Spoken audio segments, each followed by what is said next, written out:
ஒற்றை பெண்மணியால் என்ன செய்திட முடியும்னு நினைத்த வெள்ளை அரசை அடிபணிய வைத்த நவீன குடியுரிமை இயக்கத்தின் தாய் யார் இவர்? வாங்க வீடியோக்குள்ள போய் பார்க்கலாம். நான் உங்கள் பிரியா, இது எஸ்பியின் பிபி. 1955 நிற பாகுபாடு ஓங்கியிருந்த காலம்.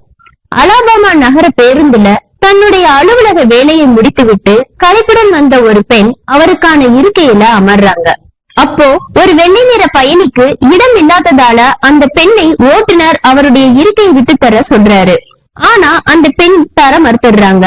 இந்த ஒரு நிகழ்வு அமெரிக்கா முழுவதும் பரவ ஆரம்பிக்குது. அமெரிக்க அரசும் நிறப்பாகுபாட்டின் காரணமா அந்த பெண்மணிக்கு ஆதரவா இல்லாம விதிகளை மீறியதா கூறி அவரை கைது செய்யறாங்க. அவ்வளவுதான். அமெரிக்கா முழுவதும் இந்த செய்தி தீயா பரவுது. பல ஆண்டுகளாக தங்கள் மீதான ஒடுக்குமுறைக்கு எதிரா போராட ஆரம்பிக்கிறாங்க கருப்பின மக்கள். இந்த போராட்டம் உலகமெங்கும் பெரும் பரபரப்பை ஏற்படுத்துது.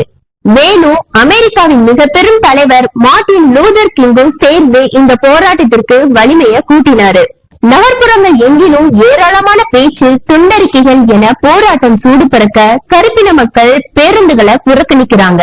இதனால அரசுக்கான வருமானம் குறைய தொடங்குது. கைது செய்யப்பட்ட அந்த பெண்மணியுடைய வேலை பறிபோகவே அதை பற்றி அந்த பெண்மணி கவலை கொள்ளாம கருப்பினவருக்கு உரிய மரியாதையோடு இருக்கைகள் ஒதுக்கப்பட வேண்டும் என்பதுல உறுதியா இருந்தாங்க.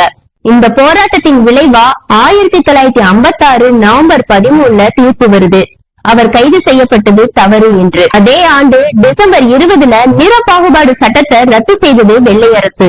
பின்னால ஐக்கிய அமெரிக்க காங்கிரஸால நவீன குடியுரிமை இயக்கத்தின் தாய் என அழைக்கப்படும் அந்த ஒற்றை பெண்மணிதான் ரோசா பார்க்ஸ். இந்த வீடியோ உங்களுக்கு பயனுள்ளதாக இருந்திருக்கும் என நம்புகிறேன். இது போன்ற வரலாற்று தகவல்களை பெற நமது சேனலை மறக்காமல் சப்ஸ்கிரைப் பண்ணுங்க, ஷேர் பண்ணுங்க, லைக் அண்ட் கமெண்ட் பண்ணுங்க.